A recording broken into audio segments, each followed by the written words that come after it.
আর এই বিদ্যুতের একটু সমস্যা এখন হচ্ছে, আপনাদের পানির সমস্যা হচ্ছে, পেতে টিউবওয়েল চালাতে পানির খেতে পানি দিতে, তাই না? তাহলে তো বৃষ্টি দিতে কিছুটা বোধহয় শুরু হয়েছে।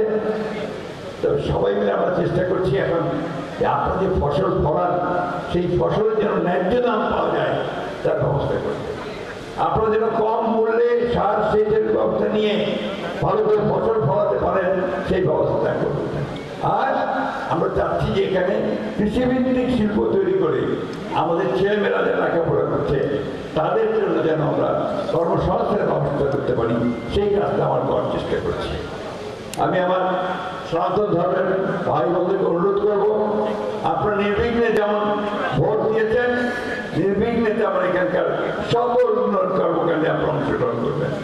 আমাদের মাদ্রাসা, আমাদের ভাইয়েরা যারা ছেলেমেয়েরা যারা আছে পড়াশোনা করে, আমাদের শিক্ষকেরা, আমাদের ধর্মগুরুরা, সকলের কাছে অনুরোধ আপনারা সবাই ইতিবাচক রাজনীতি করবেন, নেতিবাচক রাজনীতি যেন আমরা না করি।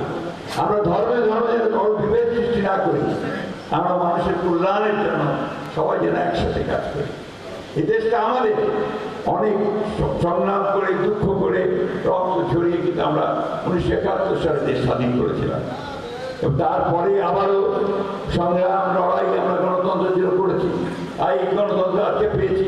আমাদের দেশের নেত্রী বেগম খালেদা জিয়া আমাদের মাঝ থেকে চলে গেছেন, কিন্তু আমাদের সামনে তিনি রেখে গেছেন যে কীভাবে সংগ্রাম করতে হয়, কীভাবে মানুষের পাশে দাঁড়াতে হয়, কীভাবে গণতন্ত্রের জন্য লড়াই করতে হয়, ঠিক না? তো সেই কথা মনে রেখে আমাদের দলের প্রতিষ্ঠাতা শহীদ জিয়া রহমানের কথা সবসময় মনে রেখে আসুন আমরা আমাদের বর্তমান প্রধানমন্ত্রী যেমন তারেক রহমান, যিনি নিরলস পরিশ্রম করছেন, সকাল থেকে রাত্রি 12টা-1টা পর্যন্ত তিনি কাজ করেন।